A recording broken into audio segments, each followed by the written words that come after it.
Hey guys, so let me explain to you why the controller setup cannot work with a mouse. If you try to calculate the mouse position over time, you would basically get some zeros if the hand of the player stays in the same place.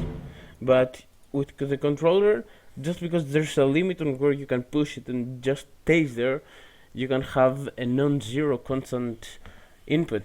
But whereas with the mouse you can't do that, and what would happen this it would be that the 0 degree square would be highlighted every time. So I do a bit of different kind of trick to calculate degrees and stuff. So it's basically same initialization, but here in the sequence node, instead of having a degrees calculator, we just do a hardcore determine index right after.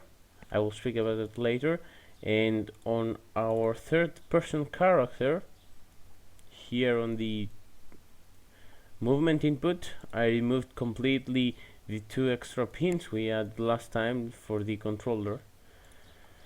And this thing is the same as well. So take a look at what do we do here. So we'll calculate the index by just grabbing the player controller, getting mouse position scaled by DPI, getting the abstract of that because we don't want negative index, or in this case we also clamp it from 0 to 7 because we only have 8 elements in the array.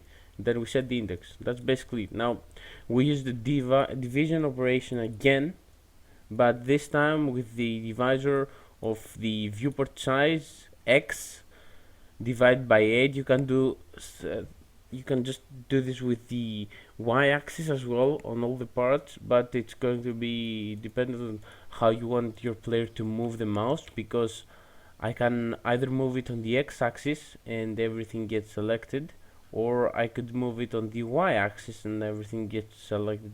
So yeah, and if I stand still with my mouse in the current position, nothing is going to change. So that's the part you need to alter. I don't know, you may not like this with a mouse, you may prefer it with a controller. That depends on you.